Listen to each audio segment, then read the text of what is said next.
സർവ്വമേഖലയിലും വികസനം വാഗ്ദാനം ചെയ്ത് എൽ.ഡി.എഫിന്റെ പ്രകടന പത്രിക.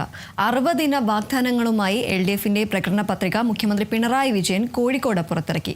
വികസനവും സാമൂഹ്യനീതിയും സാധ്യമെന്ന് തെളിയിച്ച എൽ.ഡി.എഫ് സർക്കാരിന് മുൻപിൽ ഇനി കൂടുതൽ വളർച്ച കൈവരിക്കുകയാണ് ലക്ഷ്യമെന്ന് മുഖ്യമന്ത്രി വാർത്താസമ്മേളനത്തിൽ വ്യക്തമാക്കി.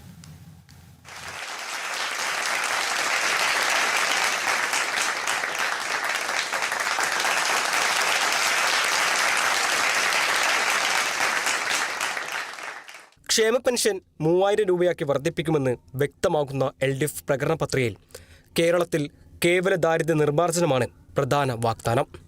സ്ത്രീകളിൽ 50% പേർക്ക് ജോലി ഉറപ്പാക്കുമെന്ന് വാഗ്ദാനം ചെയ്യുന്നു. ആരോഗ്യകരമായ വാർദ്ധക്യം, കിടപ്പ് രോഗികൾക്ക് സമ്പൂർണ്ണ ആരോഗ്യ പരിരക്ഷ, കയർ, കൈത്തറി, കശുവണ്ടി പോലുള്ള പരമ്പരാഗത വ്യവസായങ്ങളെ നവീകരിക്കും. വന്യമൃഗശല്യം പരിഹരിക്കാൻ നടപടി തുടങ്ങിയവയും വാഗ്ദാനങ്ങളായി ഉണ്ട്. അതിവേഗ റെയിൽപാതയ്ക്ക് വേണ്ടിയുള്ള പരിശ്രമം തുടരുമെന്ന് വ്യക്തമാകുന്ന പ്രകടന പത്രികയിൽ തിരുവനന്തപുരത്തും കോഴിക്കോടും മെട്രോ നടപ്പാക്കുമെന്നും എൽ.ഡി.എഫ് വ്യക്തമാക്കുന്നു. കൊച്ചി വാട്ടർ മെട്രോ ആലപ്പുഴ, കൊല്ലം, കൊടുങ്ങല്ലൂർ എന്നിവിടങ്ങളിലേക്ക് നീട്ടും. കണ്ണൂർ വിമാനത്താവളത്തിന് ഇന്റർനാഷണൽ പോർട്ട് ഓഫ് കോൾ പദവി ഉറപ്പുവരുത്തും. ലൈഫ് മിഷൻ 2ാം ഘട്ട പദ്ധതിക്ക് തുടക്കമിടും. എല്ലാ വീടുകളിലും ശുദ്ധജലം ലഭ്യമാക്കും. സ്ത്രീകൾക്ക് നേരെയുള്ള അതിക്രമം തടയാൻ ശക്തമായ നടപടി സ്വീകരിക്കും. പരിവർത്തിത ക്രൈസ്തവർക്കും പട്ടികജാതിക്കാർക്കുമുള്ള വിദ്യാഭ്യാസ ആനുകൂല്യങ്ങൾ തുല്യമായി നൽകും. സഹകരണ മേഖലയെ അഴിമതിരഹിതമാക്കി ശക്തിപ്പെടുത്തും. ശബരിമല മാസ്റ്റർ പ്ലാൻ പൂർത്തിയാക്കും. ദേവസ്വം ബോർഡ് പരിധിയിൽ ഇല്ലാത്ത ക്ഷേത്ര ജീവനക്കാർക്ക് ക്ഷേമനിധി ഏർപ്പെടുത്തും. തുടങ്ങിയ വാഗ്ദാനങ്ങളും എൽ.ഡി.എഫിന്റെ പ്രകടന പത്രികയിലുണ്ട്. സർക്കാരുമായി ബന്ധപ്പെട്ട സ്ഥാപനങ്ങളിൽ ആർത്തവ അവധിയും വാഗ്ദാനം ചെയ്യുന്നു. ഈ തെരഞ്ഞെടുപ്പ് നിർണായകമാണെന്നും തെരഞ്ഞെടുപ്പിൽ എൽ.ഡി.എഫിന് ആശങ്കയില്ലെന്നും മുഖ്യമന്ത്രി പിണറായി വിജയൻ വ്യക്തമാക്കി.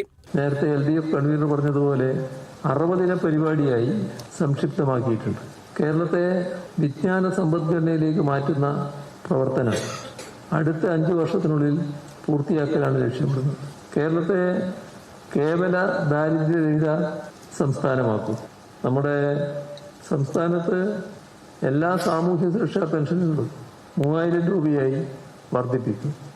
കിടപ്പ് രോഗികൾക്ക് അവകാശാടിസ്ഥാനത്തിലുള്ള സമ്പൂർണ്ണ പരിചരണ സംവിധാനം നടപ്പാക്കാനാണ് ഉദ്ദേശിക്കുന്നത്. പഠിച്ചാൽ ജോലി ഉറപ്പുവരുത്തും. ക്യാമ്പസ് പ്ലേസ്മെന്റ് വഴി ഇപ്പോൾ തൊഴിൽ ലഭിക്കുന്നുണ്ട്. ഇത് സർവ്വസാധാരണമാക്കും. സ്ത്രീകൾ തൊഴിൽ പങ്കാളിത്തം 50% ഉയർത്തും. വ്യവസായവൽക്കരണത്തിന് പുതിയ വേഗം നൽകും. മനുഷ്യ വന്യജീവി സംഘർഷം കുറക്കുന്നതിനുള്ള പ്രത്യേക ഇടപെടലുകൾ നടത്തും. വിലക്കയറ്റം പിടിച്ചു നിർത്താൻ കർശന നടപടികൾ സ്വീകരിക്കും. LDF convener T P. Ramakrishnan, LDF ഘടകകക്ഷി നേതാക്കളും പ്രകടന പത്രിക പ്രകാശന ചടങ്ങിൽ സംബന്ധിച്ചു. Kerala vision news, Kozhikode.